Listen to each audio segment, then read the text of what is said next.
അസ്സലാമു അലൈക്കും വറഹ്മത്തുള്ളാഹി വബറകാതുഹു.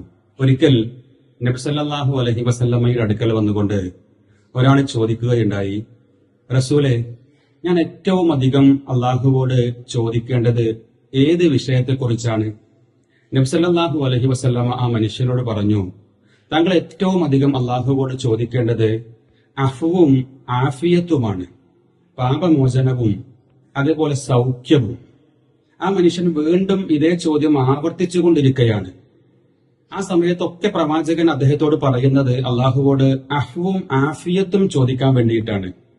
മൂന്നാമത് വീണ്ടും ആ ചോദ്യം ആവർത്തിച്ചപ്പോ റസൂലുള്ളാഹി സ്വല്ലല്ലാഹു അലൈഹി വസല്ലം ആ മനുഷ്യനോട് പറഞ്ഞു, സഹോദര, നിനക്ക് ആഫിയത്ത് ലഭിക്കുകയാണെങ്കിൽ ഈ ദുനിയാവിലും നാളെ പാരത്രിക ലോകത്തും നീ വിജയിയാവും.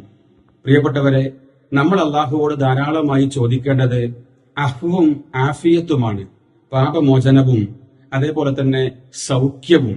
രണ്ട് ലോകത്തും സൗഖ്യം ലഭിച്ചാൽ വിജയികളാകുമെന്നാണ് അള്ളാഹുവിന്റെ പ്രവാചകൻ നമ്മളെ പഠിപ്പിക്കുന്നത്.